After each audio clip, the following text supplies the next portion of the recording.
l'être humain, puis l'autonomie, puis mourir dans la dignité, puis tu sais, on mesure la dignité de l'être humain à sa capacité de se lever puis de marcher tout seul. Absolument. Puis si vous regardez... Alors que finalement, l'être humain, c'est beaucoup plus grand que ça. Oui, puis justement, ça m'amène à 2 points. D'une part... On va aller à une pause. Oui. Jerry.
Mille pardons, Samuel, mille pardons à vous aussi. J'ai la grippe, comme vous le voyez. Puis C'est de saison. on filme, c'est de saison, et on filme en direct. Donc, l'atout, j'espère que ça va calmer. J'ai pris un bonbon, là, j'espère que ça va se calmer dans ma gorge. Alors, on parlait du matérialisme. Oui. Je parlais de cette illusion. Tu nous disais que le matérialisme est une illusion parce qu'on s'imagine que le bonheur réside là-dedans. Absolument. Et puis, je vais vous donner un exemple très flagrant au niveau des systèmes économiques. Oui. Par exemple, les grands systèmes qui ont forgé le dernier siècle et les différentes philosophies, je pense au capitalisme et au socialisme, communisme, eh bien, les deux se fondent dans un matérialisme. Oui. Dans le capitalisme, d'une part, eh bien, il repose sur la consommation, donc éventuellement l'accumulation de biens matériels, Oui. qui nous ont menés à une espèce de marasme à l'échelle internationale où l'environnement, qui repose à 150 donc une fois et demie de notre économie mondiale, repose sur des services rendus à la nature qui ne peut plus. Qui peut plus Qui ne fournir. peut plus les rendre, qui ne peut plus fournir. Alors que le socialisme communiste, quant à lui, était éminemment matérialiste. Pourquoi? Ah oui. Parce que la distribution, il reposait sur une distribution de richesses matérielles. Et puis, c'est là que le bas blesse, parce que fondamentalement, du moment où on est dans une philosophie qui repose sur des richesses matérielles, quelles qu'elles soient, eh bien, les gens, dans leur capacité, dans leur bienveillance de vouloir s'améliorer et puis de grandir, mais ils vont se dire, ben moi, si je veux m'améliorer, c'est d'en avoir plus. Oui, c'est sûr. Donc, ils vont chercher à en avoir plus. Oui, oui. Et puis, c'est ce qui conduit à des modèles de corruption. D'où à des l'importance modèles... des gouvernements et des grands penseurs et des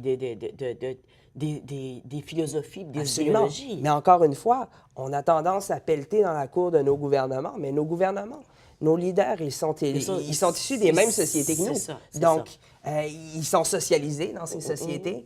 Et puis, éventuellement, leur façon de penser, leur façon d'agir, eh bien, c'est teinté de la même visière. Oui. Donc, si on est dans des sociétés qui visent à avoir de plus en plus de capital, à avoir de plus en plus de matière, eh bien, c'est ce qu'ils vont promouvoir eux aussi. Oui, c'est ce qu'ils vont nous promettre. C'est ce qu'ils Et vont c'est pas faire. mal intentionné. Non, non. Mais pourtant, si on s'attarde à ce qu'est l'être humain, la religion offre ses réponses, et puis offre des réponses uniques lorsqu'on essaie de dégager leur essence à travers un dialogue interreligieux, mais la science également. La science, en 2015, est rendue suffisamment évoluée pour s'intéresser à ce qu'est l'être humain. Oui. Si elle n'est pas capable de saisir encore les pleines dimensions de la conscience humaine, elle est à tout le moins capable de percevoir ses capacités infinies. Absolument.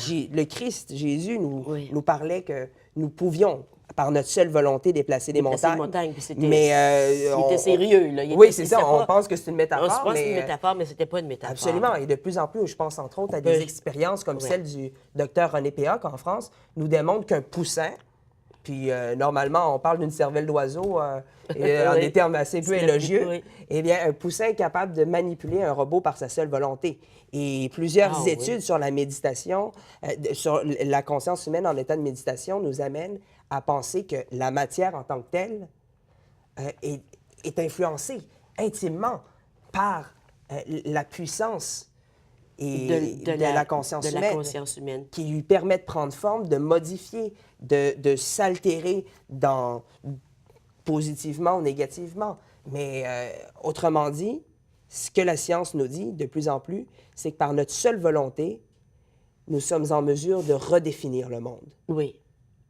Et ce que la religion nous dit, c'est que dans les religions abrahamiques, donc l'islam, le christianisme, le judaïsme, c'est que notre âme, donc notre conscience, est un souffle de Dieu, est à l'image de Dieu, tandis que dans les philosophies orientales, l'hindouisme, le brahmisme, le bouddhisme, bouddhisme. bien, on nous dit que notre âme est littéralement une fraction de Dieu. Oui. Et certaines C'est la même théories... chose. C'est la Et même puis, chose. Dans les philosophies autochtones et amérindiennes, on dit... Ça nous rapporte à la la même même chose chose. également. Donc, un grand tout, un tout Oui. qui peut maintenant être traduit par des concepts scientifiques, Scientifiques. bien tangibles. Oui, Je pense oui, notamment oui, à la oui, théorie oui. du chaos, Ben oui. qui nous amène, qui nous démontre de façon tout à fait rationnelle comme quoi nous sommes tous liés les uns aux autres et qui tend à démontrer Si on un la idéal définissait pour transcendant. les gens à la maison, la théorie du chaos... Ben, c'est ce qu'on appelle c'est communément l'effet papillon. l'effet papillon. L'effet- Alors, un papillon qui bat des ailes dans le nord peut causer une avalanche dans le sud. Oui. Puis ça nous amène aussi à démontrer des liens intimes qui Puis- nous unissent et les uns puis là, aux on autres. se rend pas compte qu'est-ce que c'est ça quand on dit ça. C'est l'effet domino, hein, aussi. Oui, mais c'est que, suite à ce que tu viens de dire, c'est que nos pensées sont tellement puissantes qu'il n'y a pas de pensée neutre. Non. Je ne peux pas rien que penser quelque chose et penser qu'il n'y aura pas d'effet. Non, absolument. Donc, si ensemble, moi, je fais partie d'un groupe qui se réunit par Internet. Bien, en fait, c'est rien que des rendez-vous par Internet. Puis on se dit, bon, à telle heure, on va méditer, puis on va envoyer notre énergie en Syrie pour tenter d'amoindrir les dégâts. Et ils mesurent, c'est un groupe scientifique qui est aux États-Unis, et on mesure l'impact. Cette journée-là, quand tout le monde a médité en même temps, quel a été l'impact en Syrie ou en Israël ou peu importe où il y a... Et il voit des impacts très positifs. Il voit qu'il y a une diminution de la violence à ces heures-là. Il y a des choses qui étaient supposées se produire qui ne se produisent pas. Donc, il a pensé...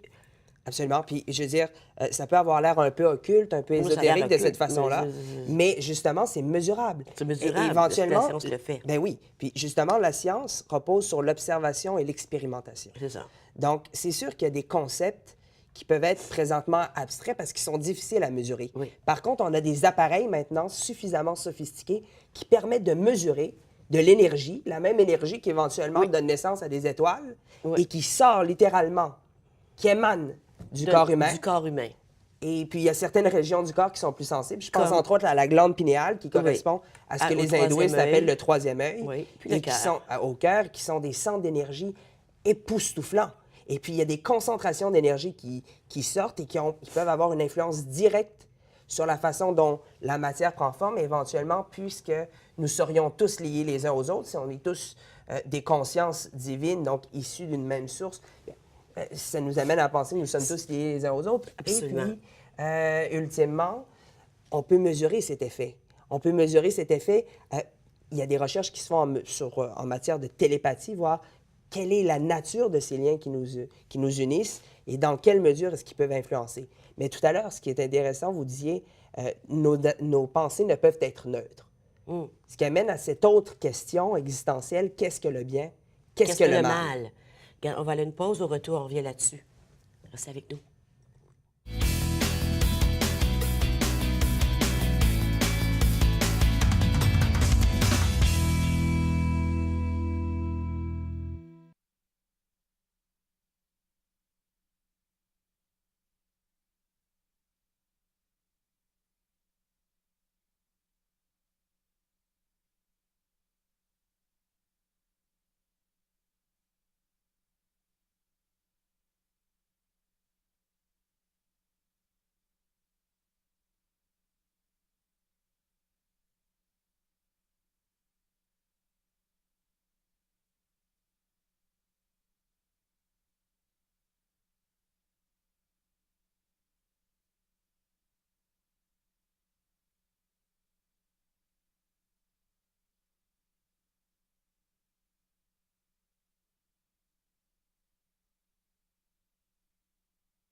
On n'en parle pas. Je suis en compagnie de Samuel Sanson. Samuel, c'est une inspiration. Je ne sais pas où il va se rendre un jour, mais je me dis, si on avait plus de personnes qui ont ta vision au niveau des leaderships un peu partout dans le monde, il me semble que l'humanité pourrait avancer ensemble.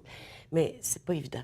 Il va publier, ou va lancer plutôt dans quelques jours, le 10 novembre, à Québec, le livre L'Évolution, qui parle de notre identité comme être humain et comment, comme être humain partout à travers la planète, on a une identité commune. Comment on peut travailler à partir de cette identité pour bâtir ensemble un monde qui serait basé sur l'amour et le respect. Mm-hmm. Oui, tout à On fait. parlait avant la pause de... Ça nous amène je disais, il n'y a pas de pensée neutre. Non. Et tu me dis, ça nous amène à la question du bien et du mal. Absolument. Parce que parmi les questions existentielles auxquelles on ne trouve pas de réponse, il y a celle-là qui reste très prégnante et qui se répète sans arrêt. Qu'est-ce que le bien? Qu'est-ce que le mal? Oui. Et puis, ce qui est intéressant, c'est que quand on regarde le discours des différentes religions, eh bien, on se rend compte qu'il n'y a pas de réponse toute faite. Non. Par contre, tous les maîtres à penser, qu'on les appelle des prophètes, des avatars, qu'on réfère à un Dieu fait chair, ou peu importe, ça nous amène tous à une solution unique qui est celle de l'intériorisation. Oui. Des réponses que nous avons Sont à l'intérieur. au fond de nous-mêmes, dans notre tréfonds, dans notre âme et conscience, et qui peuvent éventuellement se rapporter à cette petite voix qu'on entend qui sommeille au fond de nous-mêmes et qui est la voix de éventuellement... Dieu. Oui, parce que si La c'est la voix voix de de notre Dieu. conscience, et que notre conscience est une fraction de Dieu, Oui, c'est la c'est voix la voix de infuse de la sagesse, c'est la voix de C'est Dieu. le Saint-Esprit. Oui, exactement. En bouddhisme, c'est... C'est la vacuité, c'est à travers laquelle dans le toutes les tout religions, on a se cette manifeste. voix qui est plus grande que soi, qui nous parle. Il Oui. faut faire attention avec la petite voix dans notre tête. Oui, parce qu'il y a la voix de l'ego également qui est conditionnée par l'illusion et qui est la manifestation, justement, on parlait d'identité construite sociale, de tout ce que véhicule la société. Donc, nos désirs qui sont fondés sur la matière, oui, ultimement, oui, sur oui. une illusion que la matière serait l'absolu, serait l'idéal à atteindre. Alors que même la science elle-même, qui est en concomitance avec les réponses que nous pouvons aller chercher au fond de nous-mêmes, que les religions ont institutionnalisées, mais que nous pouvons tous aller chercher nous-mêmes, qui est la vérité, Oui. eh bien, nous conduit à un idéal beaucoup plus grand. Et cette question du bien et du mal, Oui. eh bien, éventuellement, on la polarise. Mais si on se pose une question, par exemple, le soldat qui va tuer pour nourrir sa famille, les animaux qui vont chasser pour se nourrir, éventuellement. Donc, toutes ces très questions-là, relatif. chaque élément auquel on s'attarde, eh bien, il y a un nombre pléthorique de facettes à travers lesquelles on peut voir, on peut concevoir la question. Et donc, l'idée de l'intention est fondamentale ici. Pourtant, au-delà de l'intention, ce qui est intéressant, c'est que le message des religions nous amène à penser, et d'autant plus si on y ajoute les données scientifiques, les connaissances que nous amène la science, qu'il n'y aurait ni bien ni mal, mais tout simplement un idéal à atteindre. Un idéal d'évolution éventuellement vers cet idéal transcendantal que nous appelons Dieu, et que Jean, dans la Bible, nous appelle l'amour. Oui. Hein, dans 1 Jean Oui. 4, on Oui. dit, dans la première épître de Jean, Dieu est amour. Dans l'islam, on nous dit Dieu La est même miséricorde. chose. Oui. Dans le bouddhisme, on nous dit, bon, c'est toujours cette idée d'amour, D'amour. peu importe le mot qu'on choisit dans une langue, mais qui est consubstantielle. Donc, il n'y aurait qui pas de représente bien Dieu. et de mal. Il y aurait seulement des Des choix. qui sont faits et qui nous amènent plus près Absolument, parce ou que plus dans la loin, vie, oui, puis dans ou la qui vie, nous éloignent puis de c'est ce qui cette fait la différence, réalité. entre autres, entre les gagnants puis les perdants. Ce n'est non pas, ça se mesure non pas en fonction des mérites, des collections de prix ou quoi que ce soit, mais beaucoup plus foncièrement la façon dont on prend les épreuves, qui Oui. nous permettent d'évoluer Oui, en tant qu'être oui, humain, oui, oui. Et la façon de surmonter tous ces tourbillons, ce tourbillon de la vie. Et c'est ce à quoi Et- il nous rapporte oui. cette idée de bien et de mal. C'est tout simplement d'évoluer dans l'amour ou de stagner dans l'évolution, dans l'illusion de la matière, oui. qui est un autre idéal. Oui. Donc, il n'y a pas de... C'est de puis il y a stagner dans cette Absolument. illusion. Donc, illusion, amour serait contradictoire. Oui, absolument. Ce serait l'espèce d'opposition manichéenne là, de bien et de Oui. mal. Eh bien, en réalité, ce n'est non pas le oui, le non, ce n'est non pas les ténèbres ou la lumière en tant que telle, mais en fait, oui, c'est les ténèbres et la lumière, mais ce n'est non pas le Satan, cette image de Satan avec des tourbillons d'huile, des marmites d'huile bouillante ou un bon Dieu, Assis le sur un vieillard nuage. bienveillant assis sur un Nuage nuage qui nous attend. qui nous attend. Mais c'est cette idée d'évoluer dans l'amour de